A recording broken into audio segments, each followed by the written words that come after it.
Hello YouTube and welcome again to another special collector's review. Today I have the Samuraizer Morpher from Power Rangers Samurai slash Samurai Sentai Shinkenger as it's known in Japan.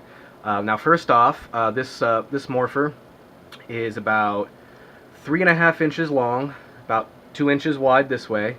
When it's opened, it's about 7 inches long almost. Now as you see, it's about as accurate as they could get it to the show. Now I do believe that the Shoto phone, the Shinkenger version of this Samuraizer Morpher, was more of a was actually more of a calligraphy brush. So they could actually it would have a calligraphy brush that would pop out, and you could draw with it, obviously. But the American version, they have to dumb down everything. No idea why. I guess just because the whole calligraphy thing just isn't popular here in America. We have no reason, no use for it. So let's get on with the review. Now, it's obviously pretty accurately detailed to the American version of the show. It says here, Power Rangers ST33 Digital Changer. Now, the Japanese version of this, the Shoto phone, it will actually say Shoto phone on it. This right here, where the time and the battery power and obviously your bars are supposed to be displayed, but it's just a black sticker. There's nothing digital about this here. This is a lot of people complained about this one, saying it's just a hunk of plastic.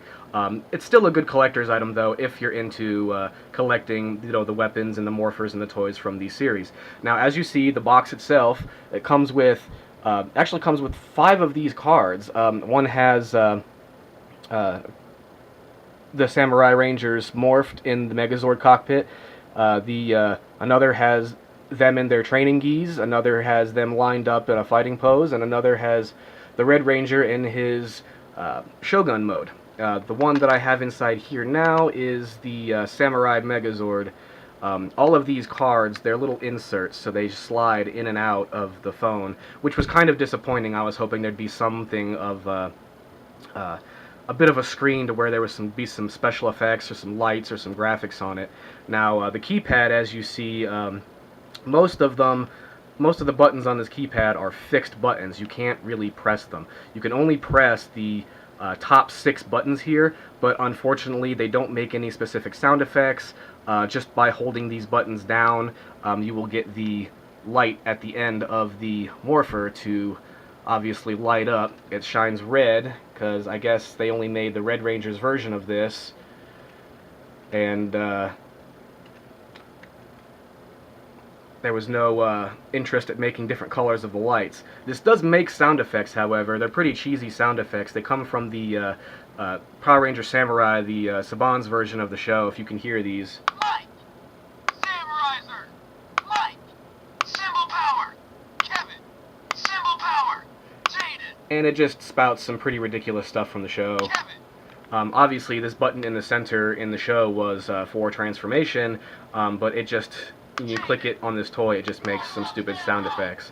No idea why. They could have done a lot better with this Samuraizer.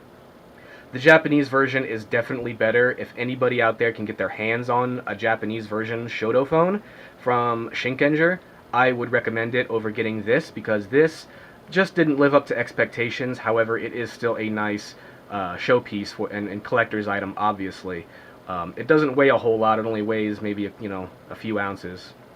It barely weighs anything at all. I do believe it takes cell batteries, like for a watch. So batteries really aren't easy to come by. If you've got a place nearby you can buy batteries for this, go for it. But yeah, that's just about it. I picked this up for about 15 bucks. That's about how much they are. Don't bother spending any more than that on this. Now, if you get the Shinkenger Shoto phone version, be prepared to spend upwards to about 50 bucks, maybe more, because it is becoming exceedingly rare. But until next time, guys, I'm the Swordsman. Later.